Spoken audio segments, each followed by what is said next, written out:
If we make stuff within our own country and sell it to people within our own country, where does that money go? It goes to other people in the UK, which buys the fish and chips and pays for the dog bills and rent and stuff. And it just keeps the money flowing within the UK.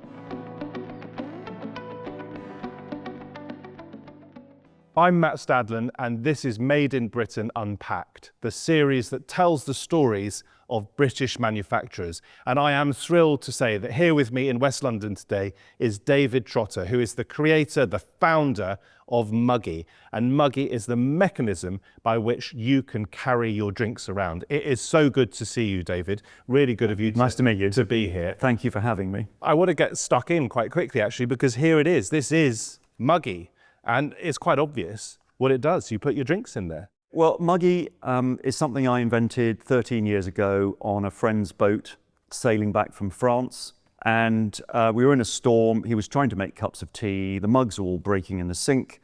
And he shouted up through the hatch, "Sort my flippin' mugs out, Trotsky," which is my sailing nickname. So that was the brief, really, to create something to solve the problem of making 4 cups of tea on a boat, carrying it up the stairs one-handed so you can still hang on to the handrail, and then once you've got it onto the deck, for it not to slide into the English Channel. And you have moved from boats. I mean, you still supply boaters, yachters, whatever, but you've moved into other sectors. For example, care homes. Well, that's the other extreme, I think.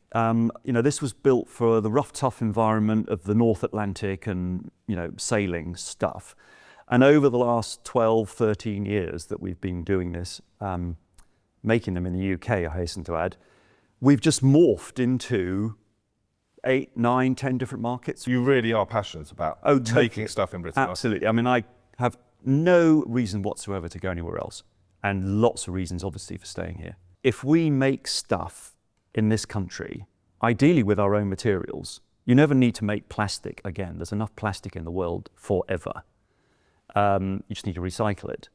But if we make stuff within our own country and sell it to people within our own country, where does that money go?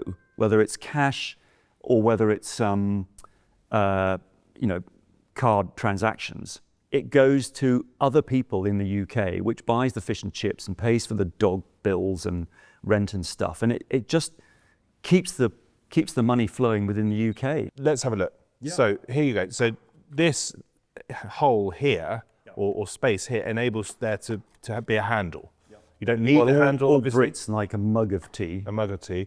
And here you are. So if I'm in a care home and I want to bring tea and coffee and maybe some lemonade to my friends, or if I'm actually working there, I can bring this. Yes, certainly.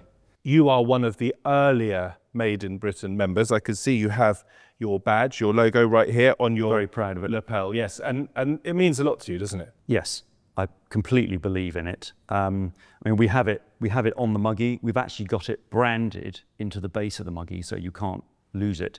And I think also within the Made in Britain community, I pass on a lot of members' details to people if I know they're looking for plastic this or steel that, or because we cover virtually every single market I think you could think of within the 2,500 odd members we've got now.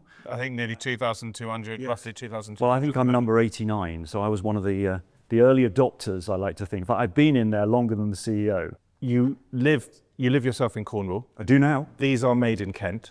They are. Do you get across to the manufacturing floor? Yeah, that's the beauty of it, because I almost don't need to, but we're just about to start some new colours, so I will go over. We're starting some new material as well, which is all recycled material. I'll just mention now that we've always used recycled when we can, both home and marine. But we've now got an opportunity, and we're linking up with a company down in Cornwall that harvests nets and ropes from harbours, beaches, fishermen, recycling schemes. So our next lot of Muggies will be made 100% in the UK, 100% from recycled fishing nets and ropes out of the UK waters, so it keeps all the air and carbon miles down. And I'm now going to concentrate on selling them in the UK because the market's big enough for me. I don't need to do America. which I've done.